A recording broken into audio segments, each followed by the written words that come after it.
and welcome to the Doctor Who Show Hot Take episode for The Spiders of Death. Arachnids in the UK.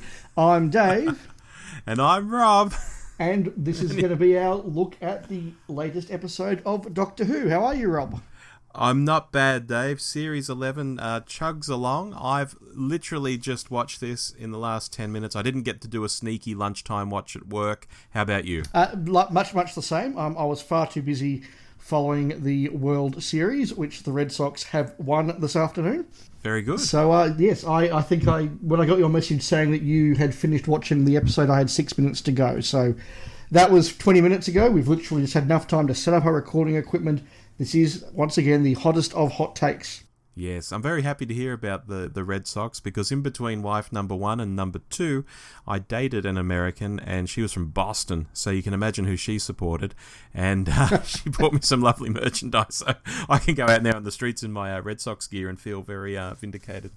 Oh, fantastic. No, it's a great win. I'm very happy. Good-o. Before we get into the episode, of course, Dave, word of the week. It's something we've been including in some episodes and not in others. Do you have a word of the week for arachnids in the UK? Yes, I have settled on the word Jaws. Jaws. My word of the week is chibnall. Okay. So, Rob, I'm really throwing myself into this one more raw than any we've done, certainly this season, possibly even last season as well. Mm-hmm. I'm going to be going on gut emotion and feeling for a lot of this discussion, and I'm going to be very interested in our November Doctor Who show where we come back and we reflect on this episode, how my views have changed. So that's a little bit of a teaser. What did you think of this one? Dave, I'm a bit disappointed by this episode. I've got to say up front, I thought it was incredibly basic. I think the plot was very easily solved. I couldn't get into it. Like, I never felt like I was really sucked into the story and I was like, oh, this is really good. I felt nothing a lot of the time with regard to the story. Conversely, when it came to the characters, I felt I learned a little more about them and I found them quite interesting. There were some good lines. So I know people often say that RTD stories were very light on story and very heavy on character. This wasn't like an RTD story though to me, but it was at the same time pretty light on story, and I think I got a lot more out of the characters. Yeah, I thought that this was in some ways an episode of two halves. The first 20 to 25 minutes, I was actually kind of engrossed in this. I thought the opening direction was very good. And okay, let me make a point here. If you call your story Arachnids in the UK, then it's kind of like calling your story Planet of the Daleks.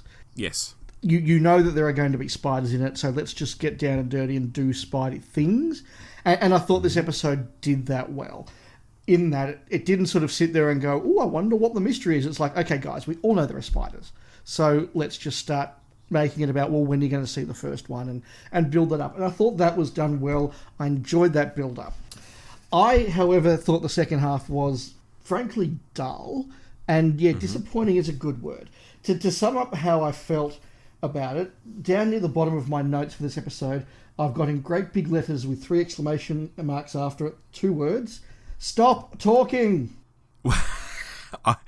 I can't believe you just said that, because do you want to know my wife's feedback? I often involve Jamie's feedback in these episodes. Do you know what she said at the end of it? Sure.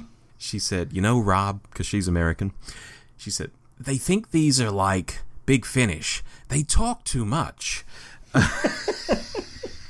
They just stand around and talk. What's with that?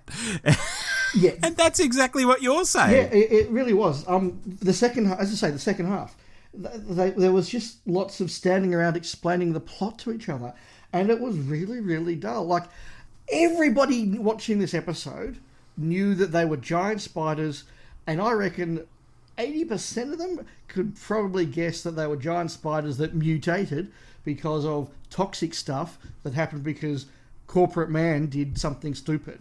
Like, an 8-year-old could write this plot, and they were explaining it to us, and the second half just did nothing for me, which is a shame because I liked the first. I'm going to keep saying that I liked the first half, But, oh my God, the second half did nothing. They saw a spider.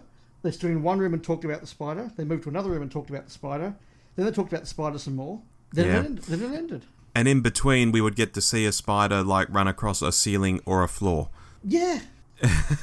Do you think there was a moment in this where Chibnall, I don't know if he was out on set, but thought, oh, gee, I've just got a really big room and some people talking, and we're going to throw in some CG spiders. There's not much here. I wonder if he actually got pulled back. Mm-hmm. As in, did he write a script that actually had a very different second half that was perhaps more scary with the spiders doing stuff? And someone higher up said, sorry, Chris, we've told you we're pitching this broad, we're pitching this wide, we're pitching this Sunday afternoon, dinner time. You can't have a spider doing that, or that. And he's had to sort of go along and scrub all that out and sort of just have, I guess we'll just talk a bit then.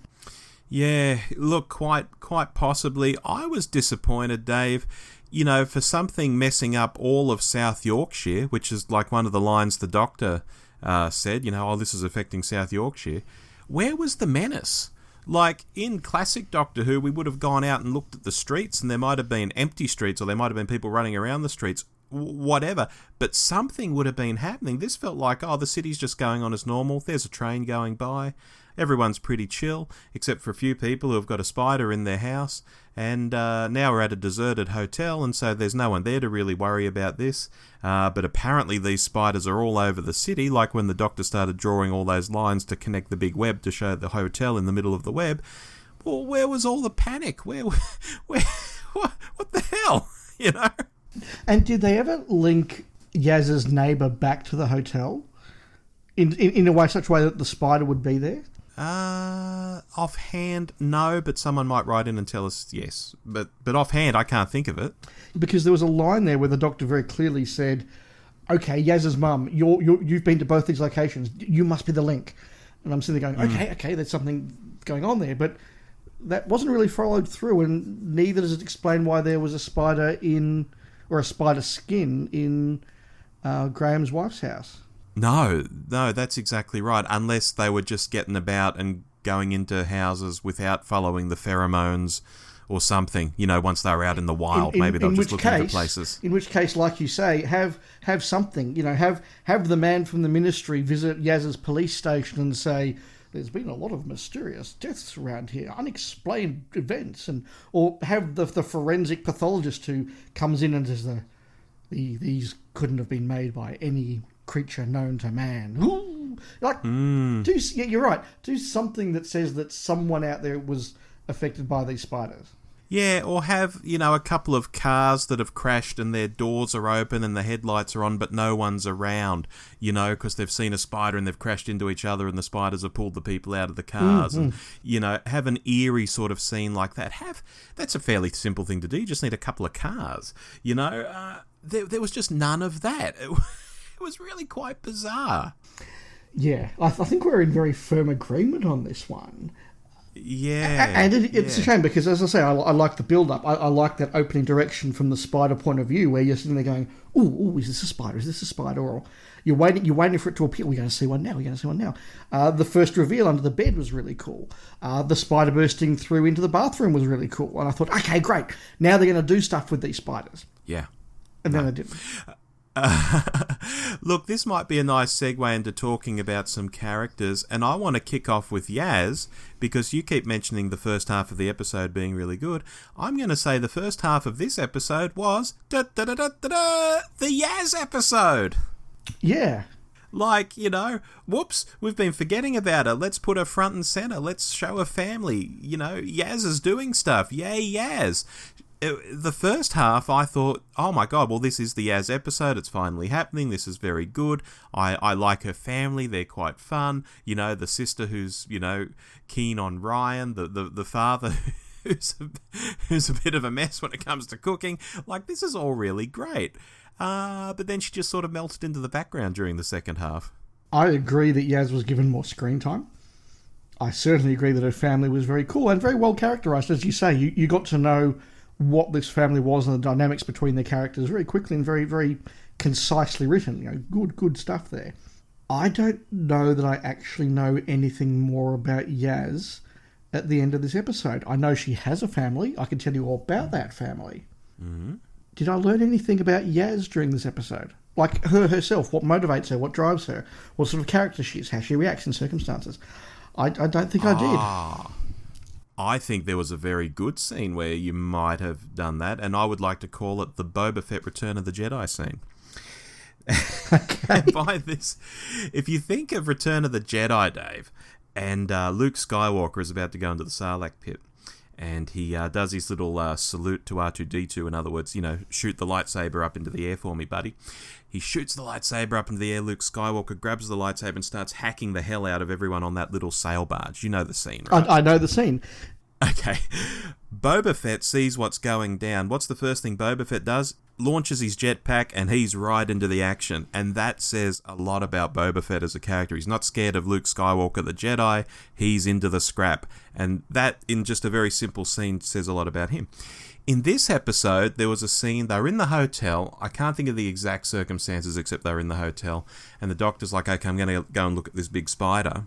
Who's the first person who follows her with a very resolute look on her face? It's Yaz. And I saw that scene, and that to me was the Boba Fett scene. Like, there's danger up ahead, it's a huge spider, I'm following her. And I thought, yeah, okay, that just showed me something about Yaz. I picked up on that. It's only a very small thing, you might have looked away to have a Coke or something at that moment and just missed it, but it was there, and I thought that was pretty cool. Interesting, because is that the scene that it then follows up with Graham standing in the corridor as bait?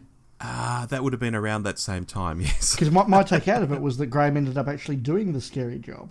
Yeah, well, and Ryan too. And then they're surprised by Ryan jumping out. Yeah. So look, they all had some good stuff to do, but I think the particular spider they were going after was a big one. They hadn't seen it yet though, and so she was facing the unknown, and I thought there was something to it. But again, the second half of the episode, she did just kind of melt away into the background, and maybe some of the other characters didn't come across as well this week either to me, and we can get to, well, whichever one you want to talk about next if we're done on Yaz. Yeah, look, it was certainly a better episode for her, but I still don't feel I know her as a character. Again, interested in audience feedback. Are you getting to know her as a character? Because I'm not. Let's move on to Ryan. Okay. He was good. The end. I made a bit more of a note here. I put that he's quite mellowed out this week. The scene where he wasn't too impressed with his dad's offer, suggesting that he comes and lives with him and such. And, it sort of suggested that he's now seeing Graham as family. And I thought, well, that's really nice. He's mellowed out a bit, sees Graham as family. This is the way we want it to go, surely. We want Graham and Ryan to get along. But I thought, Christ, this is a rapid turnaround from being really dismissive of Graham as recently as the riverbank scene in Rosa, where he didn't want to fist bump, Graham. Like, they'd just done a really awesome thing and got that bus driver back on the job. And Graham's like, let's fist bump. And he's like, no, piss off, old man, sort of thing. I thought, this is a big turnaround. It's a welcome one, but it's a big turnaround. Yeah, look, I was being a little bit silly when I sort of said, a 2-1 review. He was good in this. I think he was definitely underused in this one, which I think is something we're starting to see. If one character gets used well, another one has to sort of fade into the background. I don't think there is the space in these episodes for a 4-person TARDIS crew. That's the impression I'm getting. Well, you know what, Dave? I thought they were being so clever at the start, because it's like, I'll tea at Yaz's, and Graham's like, well, I'm going to go home, because I want to have a bit of time there. And obviously, because he's lost Grace, he's going to have that moment, and he gets that moment. And I thought, oh, great, they're splitting them up, and it feels natural. It feels absolutely natural that Graham would go home for a bit, catch them up. Wow, this is working. Oh my God. But then it didn't come to much in the end. Yeah, it did feel a bit like that sort of old school TARDIS team where they do split the TARDIS crew up, and Graham would go off and investigate that bit, and the Doctor and Yaz might go and investigate that bit, and then they'll sort of, the resolution that all came together. But no, they didn't. What you said before about Ryan, I think, is reflective of the fact they're back on Earth. And I found that a really interesting and natural take, in that whilst they're off having adventures in time and space, there is a certain amount of avoiding reality and not being part of reality, and just sort of holding things in stasis emotionally. Mm-hmm. But now that they're back on Earth, I think it does allow the characters, particularly Ryan and Graham, to grow a bit more, and I think that's what you did see. Suddenly, they do have to go back, and it's like, well, this isn't just a dream, or this isn't just a fantasy. My grandma, my wife, did die, and I'm back in the city, and now I'm back potentially living my life, and I've got to start dealing with this. And so that emotional connection between Ryan and Graham was a reflection of the fact that they are now back on Earth in Sheffield and having to actually move on in life a little bit, and that's the way you saw that progression. That's interesting, and it makes me feel a bit better about it, because I just thought it was such a marked difference for an episode where they've clearly just come from the previous episode. You had that sense. Speaking of, this whole I can't control the TARDIS, and when the TARDIS is in flight, we've all got to throw ourselves about. What's all that about? Well, considering they landed in Sheffield exactly half an hour after they left, I'm not sure. Yeah, I don't know whether it's exciting. It's meant to be exciting for the little kids, like, oh, look, oh, this is crazy, flying on the TARDIS, man, wow, oh my god, you know. Yeah, no, look, I think it is, and I think for that audience that works, and I'm okay with that. I'm just, again, as a sad fan who's sitting here doing a hot take podcast review 10 minutes after he's watched it, I do have to call out the fact that I can't control the TARDIS. It's going all over the place. Oh, wow. Oh, I've landed you exactly to the time and spot where you should be. Yeah. Shall we move on to Graham next? Graham was really good in this. He was a really good performance. I thought so, yeah. This is my favourite Graham yet. Wow, because I jotted down I didn't feel he was as vital, that he was as funny, that he was exciting as the first 3 episodes. I think there was some nice reflective moments with Grace's ghost, or that figment of his imagination that sort of manifested as a ghost. He did have some good lines here and there, but he didn't stand out to me like he stood out in the first 3 episodes. I still quite like him. I still like him the most out of the companions. But to me, he was way down in this episode too. I certainly thought that he had less utilisation. I don't disagree with you on that. I just really liked what Bradley Walsh did with the material he had. I thought he in a script where I was starting to get very, very bored as people stood around and explained the plot to each other, I thought at least this guy's putting in some really good acting effort, and he's actually carrying through some emotion. So I thought he outperformed the script, and I'm giving him lots of points for that. I do have to say though, whilst I like his performance in the ghost scene, I hate TV ghosts. Yeah. It is such a cheap, cynical device. I hated it in The West Wing. I hated it in other shows. It's just, no. Don't do that. We're better than that. Fair enough. There's really only 2... I mean, there are some minor characters like Yaz's mum, Nadja, and so on. But to me, there's only really 2 other characters to discuss, and that's the Doctor and Jack Robertson. Mm-hmm. Do you want to tackle either of those first? Look, we're doing the TARDIS crew, so let's do the Doctor. Okay. One note that I had here is that in the last couple of weeks, we've had some feedback both directly to us in emails and tweets, or I've seen generally on social media, saying that people are seeing the Tennant Doctor in Jodie's performance. And you and I sort of said, I'm not sure we see that. Maybe others do, but we don't. This episode, I really saw David Tennant in her performance, particularly in some of that early stuff. Took the words right out of my mouth, or right off the paper. I'm increasingly seeing the Tenantisms I've sketched down here. The whole, I've never had an apartment, what if I had a sofa? I thought this is just pure Tennant. Like, I can't spin it any other way, And I agree, in the earlier episodes, people say, oh, this is so Tennant. I was like, yeah, I'm not so sure. It could be, might not be. Here, absolutely. Wasn't for the whole episode. There were some very quieter moments, reflective moments, non-Tennant moments, you could call them.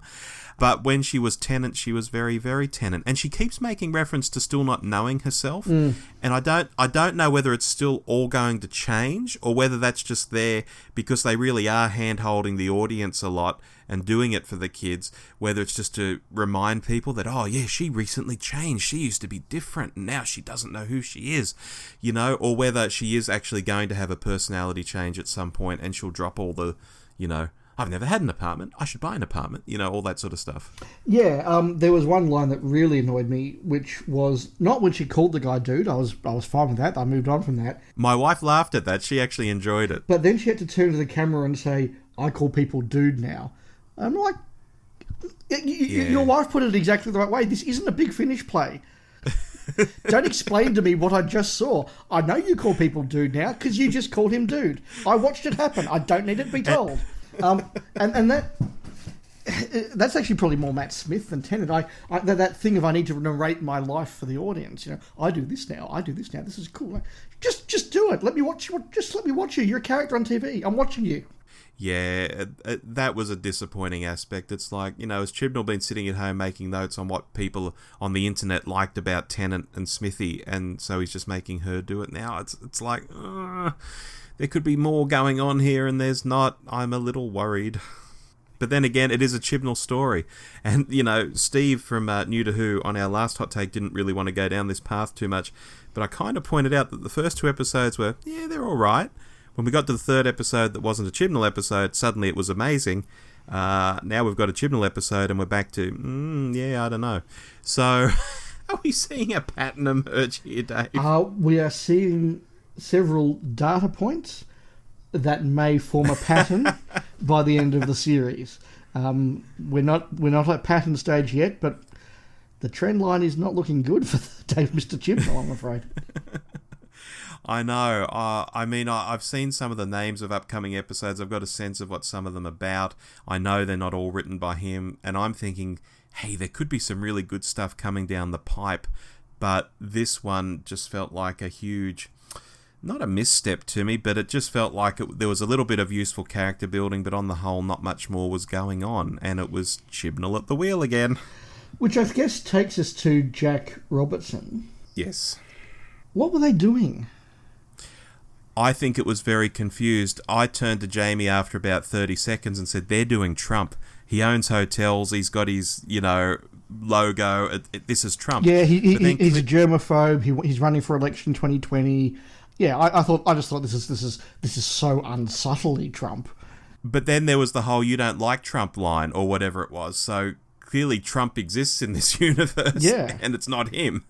And I'm like, and he was playing it very straight. Yet I think it might have been written more as a parody. And I just don't know whether the actor wasn't getting it or his director wasn't sort of directing him very well. Or I thought, is he meant to be a parody? Is this meant to be funny? Or is he meant to be deadly serious? Because I can't take him seriously either. It was a real struggle to sort of get anywhere with this character. Yeah, I again, the first half I thought, okay, they're doing Trump. Well, it's a little bit obvious, but what the hell? There's material there, might as well. And then it's sort of like, gee, he's kind of pitching this very differently to the regular cast, isn't he? Okay, maybe that's a choice. And yeah, then they had that whole bit about, he hates Trump. I'm like, well, if you're doing a satire of Trump, do a satire of Trump. Don't say you are and then put a big stamp on saying, no, we're not. I just wonder. I'm going to be really interested to one day read the making of or hear the true making of this story. I think something went wrong somewhere here. Now, whether it was BBC higher-ups going, tone down the violence and rewrite the ending, whether somebody around the place said, look, you can't do Trump. That's just not appropriate. It's too political. We don't want that. Take it out. Or a director said, I'm not doing that. Or there was an argument between Chibnall and the director, or the script editor and the director, or the actor and the director. Like, this could be one of those ones where in 10 years' time you find out that the actor who played Robertson just totally didn't get on with the director. That wouldn't shock me to find that out. Yeah, or look, even more basic than that, he's a US actor. Like, he's very famous for being in Sex and the City, for example. Maybe he just doesn't get Doctor Who and where it's pitched. Or even just this Chibnall era of Doctor Who and where it's pitching, because you're right, he was sort of not on the same level as the other cast members. It just didn't gel. So to flesh that out a little bit, there was some really nice acting/directorial touches in this. I've mentioned before the Spider POV stuff, the way they did the reveals. The conversation between Ryan and Yaz's sister was really well directed and really subtle. Just some of those glances that Ryan gave of, hang on, did she just say, oh, I'm not sure how I feel about that? You know, those sort of things. The way they played the whole Yaz's mother asking if she and the doctor were an item. Again, Yes. really clever, really well played, really subtle. Everything Graham did, particularly that stuff where he's outside the house or where he just decides he needs to go and deal with a few things and not go to dinner. Really well played, really subtle. Done with real quality acting. And into this story sort of barges this guy who's kind of not quite, but kind of a bit doing a Trump thing, and he's kind of doing funny lines, but not quite, and he's kind of cowardly, but not, and then he's kind of it just didn't. He was in the wrong episode. Yeah, I agree with all of that. And that's what makes this episode so damn frustrating to me, even as I sit here now and I'm sort of thinking about what I'm going to score it.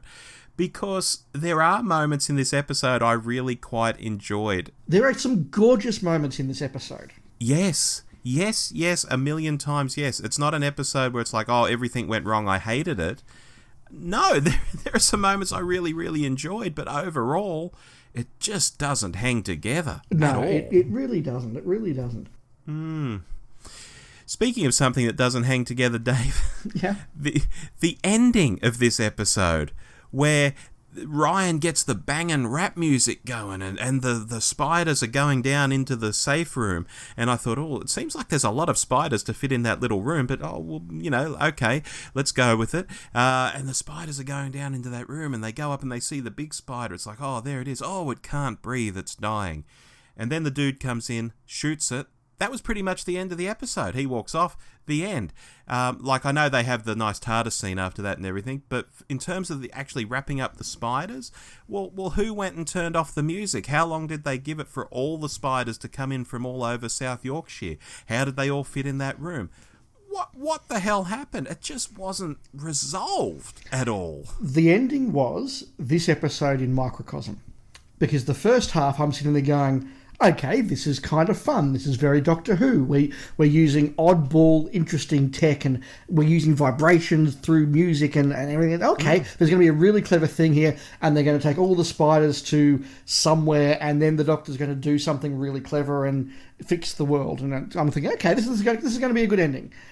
And then halfway through, and yeah, okay, they get the bit where you go, oh, this thing, you know, it's clearly not a monster. It has no malevolence. It has no evil towards us. It's just a monster that's been caught up in pollution, and that's sad, and she can't breathe. And I'm sitting there thinking, what are they going to do? Is the Doctor going to take her to a planet with less gravity, or is the Doctor going to get the sonic screwdriver out and wave it around and crack open her shell so that she can, you know, or something, you know, is there going to be some resolution was unexpected? No, the guy just came in and shot it. Yeah. Which kind of made the whole episode kind of less terrifying. Like, one bullet takes out the mother spider. So why didn't they just, like, what have we been scared of for the last 50 minutes? Yeah, and I got the sense it was all building up so he could say, you know, I shot it, and that was, you know, shooting things is what civilized people do, and it was a comment on guns in America and all of that, which was kind of funny, but it felt like it was just all designed to build up to that, and it just didn't pay off big enough for me to... And that whole he's going to be president, God help us. Like, okay, political point made, whatever, that's fine. But you just dealt with the episode's big bad, or, you know, monster, or whatever you want to call it. You know, I just said it's not a monster, but you all know what I mean. Yeah. The big issue, or the big thing that's the threat in the episode, which has eaten people. Like, it's not as though it's innocent. And it was shot with a pistol. One bullet. Yeah. So this whole problem we've been running, like, yeah, you know, I know. This was the Pertwee era. He would have shot it 10 minutes in. It would have bounced off its shell, and we were going, oh, well, bullets can't solve this. This is going to be tougher.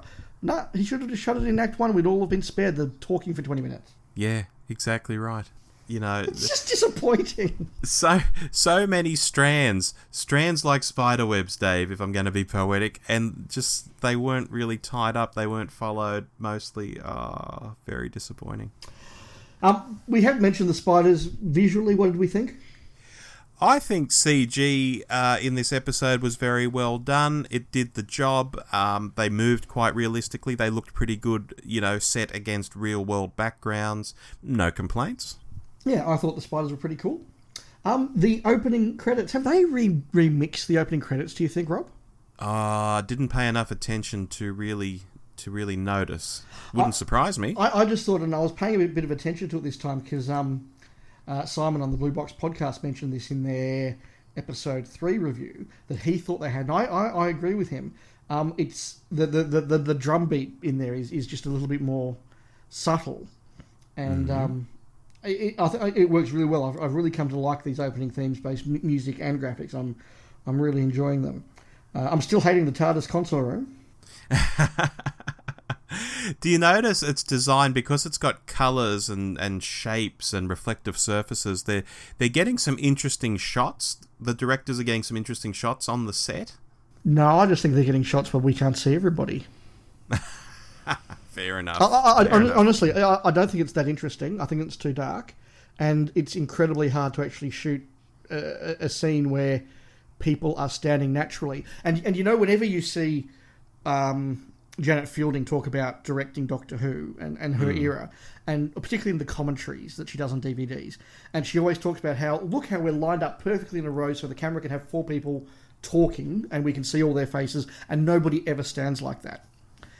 Yeah. In the TARDIS console room, because you've got these things you can't shoot around, suddenly everybody has to stand sort of all condensed and stuck into one area in a way that nobody would ever stand. Yeah, look, some people are liking it, and fair enough, I don't like it.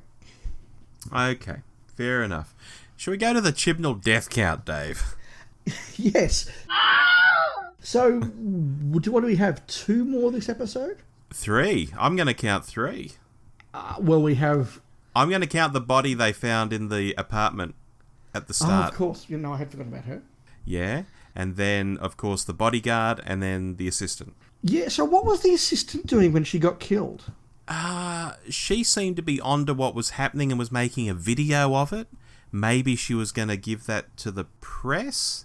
You know, maybe, you know, when he knew he was compromised at the start, it was because she was telling him that maybe she was going to go and tell people about it.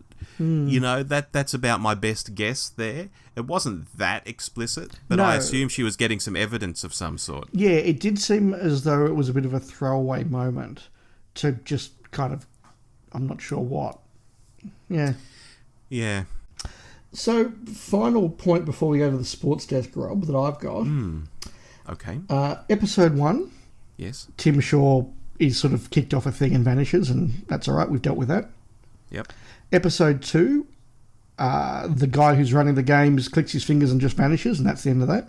Yep. Episode 3, the time-meddling racist guy is just sort of dealt with when the plot's run out of things to do with him and just sent back in time and he's gone.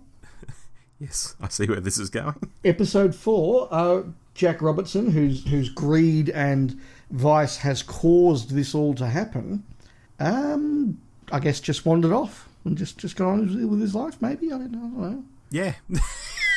Yeah, he's just like, shoots the spider, see you, spy. Yeah, given that we've had a 6-minute long scene of people saying, so, can I come with you? Do you want to come with me? Yeah, I'd like to come with you. We can come with me. Well, I'll come with you. What about you? Do you want to? I'll come with you too. We had 6 minutes of that. We couldn't afford maybe 2 minutes of this guy has to learn a lesson, or this guy's going to be arrested, or this guy, like, you know, his assistant's video, you know, she wasn't recording, she was live streaming, and, you know, where was his comeuppance? There wasn't one. Quite simply, there wasn't. No, and neither was there a point made that there wasn't. They forgot to write him off. You know, or is it a postmodern comment on how guys like him always get away with stuff, Dave? If it was, because he got away with it. Yeah, it might be. But if it was, nail your colours to that mast and do something. I don't know. Maybe I'm being ungenerous with this, but it is now, I think, 4 episodes in a row where I've been a bit unsatisfied with how they've dealt with the monster, and I don't know. Yeah, I think it's a very valid comment. So, Rob, shall we go to the sports desk? Let's go.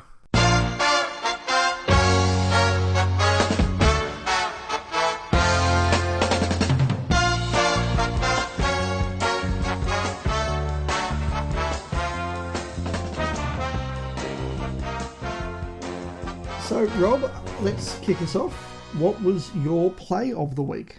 Dave, my play of the week It was the Doctor's words to her companions at the end when they said they wanted to, come and journey in the TARDIS. Specifically, when Jodie got very serious and said, you'll come back changed. And Graham was like, well, that's good, isn't it? And I think that line might come back to haunt him. So I liked both the Doctor acknowledging that travelling with him/her changes people, and warning companions up front instead of just like holding out a hand and saying, come with me, this will be great. There was a real warning there, and Graham thinking that everything's going to be fine. I just thought, there's something in this. I quite like that moment, and it's telling that had nothing to do with the rest of the story. I did like that moment as well. I thought it was a really good moment. My problem was that it was a really good 2-minute scene crammed into 6 minutes. Sure. and in a story that left threads unanswered and sort of threw away characters a little bit too easily, I thought all I was doing was pointing out that there was more space in which we could have expanded some of these plots. Okay. My play of the week, I'm going to give to some of the opening direction. I think, as I said, if your episode is called Arachnids in the UK, then you are sitting there going, right, where are the spiders? And when I saw all that little sort of, creeping along the ground point of view sort of stuff, I was going, oh, this is interesting. Is that a spider? Is that a spider? And it did actually really engage me. And for the first 10, 15 minutes, I was really kind of hooked in this episode. And I want to emphasise that because we've not smashed this episode, but we've been pretty down. These first 15 minutes, I was really engaged. And so those directorial choices get my play of the week.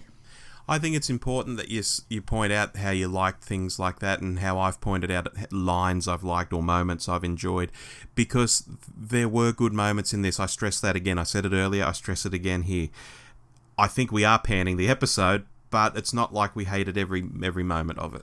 No, and that's the more frustrating thing. Sometimes you can look at an episode and go, this just isn't working for me, or this just hasn't worked, and that's a shame. But that's okay. I don't have to watch it again. What a shame, whatever.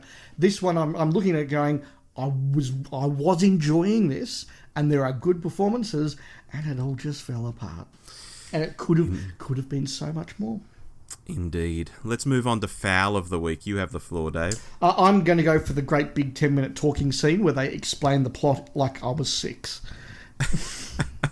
Fair enough. And I know we have to appeal to younger audiences, but I don't think people are so unsophisticated that, as I say, they hadn't worked out quickly what was going on, and it was just so drawn out. And as I said, I was just like, for God's sake, stop talking! It was like watching The Prisoner of Azkaban all over again. My foul of the week, Dave, is the concept. I think spiders are just so overdone. You might gasp at this, but things like spiders, dinosaurs, there are just some really cliched things that to be reaching for spiders only 4 episodes into a new series, it doesn't fill me with a lot of hope in some ways. And the name of the episode, Dave, it's this jaunty play on anarchy in the UK, but there were no punk rockers. There wasn't even any anarchy going on. For some, as I said earlier, for something that was messing up all of South Yorkshire, where was the menace? Where was the fear? Where was the terror? Where were the people running down the streets? Where were the cars crashing into one another? Where were the fires breaking out? Where were people saying, holy shit, there's huge spiders running down my street? Where was that? Where the bloody hell was that? Well, I guess Arachnids in a Deserted Hotel wouldn't have been quite as an exciting title. But that's what it turned out to be. And surely at some point when Chibnall's typing this into his keyboard, he should realise that all I've got is some CG spiders in an empty hotel. It's not the most fascinating of things. I think if we could sum up our thoughts on this episode in one sentence, it is that we went in wanting arachnids in the UK and we got arachnids in a deserted hotel. That's the problem. Yes. Thumbs up. Your player of the week, Rob. Dave, I'm giving my player of the week to Yaz, because we have sort of said for the first 3 episodes, where's Yaz? When's she going to get a go? And I maintained for the first half of this episode, I thought this was the Yaz episode. I really enjoyed what she was doing. I enjoyed meeting her family. I know you say you don't know her, much better as we sit here right now, but I feel that she finally got her moment, and it was to the detriment of Graham and Ryan and other characters and so on. But Yaz got her moment, and simply, I don't think I could put another character ahead of her in this race, because the other characters didn't really do as much for me. No, fair enough. That's a nice thing to say. I like that. Yeah. I'm giving it to Graham. In a script that was extremely light, extremely flaky, with some performances that were underplayed and some performances that were good but varied, I thought he lifted the material he was given in a really, really good way and a really fine performance. And I think it's easy to be a good actor in a good story, but to be a really good actor who's convincing me when I'm bored and disappointed takes extra skill, and Bradley Walsh did that in this one, and so I'm giving him my player of the week. Well, I'm delighted, because I am Team Graham normally, so delighted to hear that, Dave. Yeah, no, very, very happy to do that. All right, Dave, we've also got some short feedback from Twitter from some of our listeners, but before we get to that, we do have our words of the week, and we also have to give our scores and sort of wrap up the episode first. So who wants to take lead here? Look, I haven't been here for a couple of weeks, so I'll go ahead. Okay. My word of the week was Jaws. Yes. And that is probably no surprise, a reflection on the Jaws saga. Mm-hmm. I once saw an interview with one of the producers of Jaws 1, 2 and 3. Or certainly he was involved in 1 and 2 and I think left 3. But anyway, he was involved in the Jaws saga. And he said when they were planning Jaws 2, they said, right, we've done the movie where you don't see the shark until the end and you build the tension. Everyone has now seen the shark. So when you call a movie Jaws 2, it's no shock that it's a great big shark. So what you do is you go and you do a heap of really cool things with that shark that don't require suspense, that don't require it to be hidden. So you open with a shark attack and then you just have shark after shark after shark. And I thought, in this episode, it's called Arachnids in the UK. So I thought they opened with, let's do spidery stuff. Good direction. We're going to do webs. We're going to do this. We're going to have somebody found in their bed covered in cobweb. And I thought, right, they're doing the Jaws 2 thing. They're saying, it's all about spiders, let's do it. Then as it got more and more silly and they didn't really do anything, I thought, this is actually Jaws the Revenge. And all I needed was Michael Caine to come along and go, spiders come and go, you know. And so I just thought this was like the Jaws saga. You know, it started as Jaws 2 and it ended as Jaws the Revenge. Okay. My word of the week was Chibnall. Very tongue-in-cheek here, because I'm just feeling that when I see that name pop up on the credits, and I do take on board he had a co-credit on Rosa, but the other 3 episodes he's written here are tending to be more like the worst of his output for Doctor Who and indeed Torchwood. And many of the things people said when he was announced as showrunner, like, oh God, he's the guy who wrote this episode and that episode, is sort of coming true. And when I see that name pop up on the screen, I'm starting to get the cold sweats, Dave. And this is why I say, Rob, I'm going to be really interested in how we feel about this one when we do our next monthly wrap, in which we'll have 4 episodes, I think, to talk about this, as well as 5, 6 and 7. And whether, having seen another 3, we're more forgiving of this one, or we see this one as an outlier, or we see this one as an aberration, or whether, having seen episodes 5, 6 and 7, we see this one as really the start of a pattern. Yes. And I'm very open to it not being part of a pattern. I'm very open to a slow, careful, perhaps occasionally too careful start to a series, and then they just start knocking it out of the park from here. Yep. We'll see what happens. Yeah, look, I'm not into self-fulfilling prophecies. I don't want these things to sort of go downhill just so I can say, I picked it, you know, I'm really clever, I'm Nostradamus. I don't care about any of that sort of stuff. I'd be delighted if next episode we go, holy hell, that was the best episode I ever saw. And then the episode after that we go, that was amazing too. And it just goes from strength to strength because it is a show we love. It's a show we really want to love. This week just didn't do it for me. And let's face it, in the history of Doctor Who, classic and new, how many seasons can we think of that do start with that first 3 or 4 episodes we're going, this is maybe a little bit soft. I mean, I know they need to get the general audience back, but do they need to be this? And then suddenly they turn a switch, they go up a gear, and it's just a whole different thing. And that could well happen. Well, look, the first Eccleston series, I think, is weaker in the first half and brings it home in the second half. Oh, the first Eccleston series really, for me, never landed until Dalek. Yes, correct. It's a great example. Yeah, and the same with the Tennant series. The first Tennant series took ages to get going. Let's face it, the first Tennant series really didn't get going until the next series after. But anyway, that's another story. Dave, what's your mark out of 10? Oh, you see, this is hard. Do I mark it on how I felt at the end, or do I give an average over the 50 minutes? That is the hard part. Look, I'll say a 5. I was going to go with 5.5, so we're in the same ballpark. Yeah. And again, maybe looking back in 3-4 weeks when the disappointment is less raw to go up, or maybe this is just one where I go, you know what, this was the stinker of the season.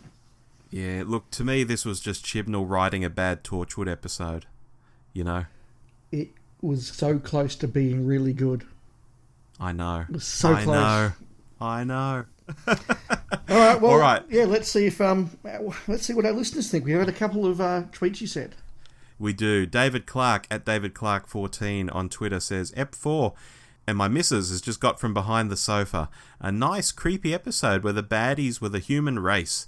All well acted again. Still love Graham the best, and Jodie is becoming a great doctor. A strong 8 out of 10. Never going to Celtic Manor again. Well, gosh, David quite liked it. Yeah, well, good. I hope that more people like it than dislike it. Yeah. Bernard D at Bernard JKD says, was bored senseless tonight. Here's the flip side of the coin. Yeah. Slow moving, lame derivative concept, unengaging, some very unsubtle SJW politics.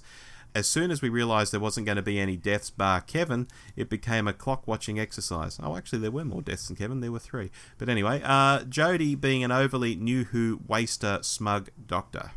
So the question is this going to be one that divides fandom and some people love and some people hate? Is there going to be a spectrum? I'm going to be very interested to listen to and read feedback over the next few days about this one. I'm really going to see how this one landed with other people. It's funny you say that because, yeah, the first 3 episodes so far, you can sort of tell where they're going to go. People thought the first 2 were pretty good. There was a few people who said they were no good. Rosa, I think most people said was great. There are a few people who said, I don't know. But this could be the Love and Monsters of the series, Dave. Yeah, it really could. I'm genuinely am very interested to hear other podcast views on this and see what is out there on social media. I'm really, really interested. Alrighty, well, next episode is called The Surunga Conundrum. I noticed Jodie's into the maroon shirt, but it looks like we're going into the future, so that shoots down Steve's idea that Jodie might be wearing different coloured shirts when they go back to the past. Unless it all is set in the past and that sci-fi looking trailer was just there to confuse and disorient us. I don't know. Until then, I've been Rob. And I've been Dave. We'll see you next time. You've been listening to The Doctor Who Show, the podcast where too much Doctor Who is barely enough. Subscribe to us on iTunes or listen through the website at www.thedwshow.net. Write to us at hello@thedwshow.net or send us a quickie on Twitter @thedwshow. Facebook.com/The DW Show is also a good place to find us if you're so inclined. Our version of the Doctor Who theme arranged by George Locke. Look him up on YouTube, folks. This podcast is intended for entertainment and informational purposes only. Doctor Who, all names and sounds, and any other related items are trademarks and or copyrights of the BBC. All other trademarks and trade names are properties of their respective owners. The official Doctor Who website can be found at www.bbc.co.uk/Doctor Who.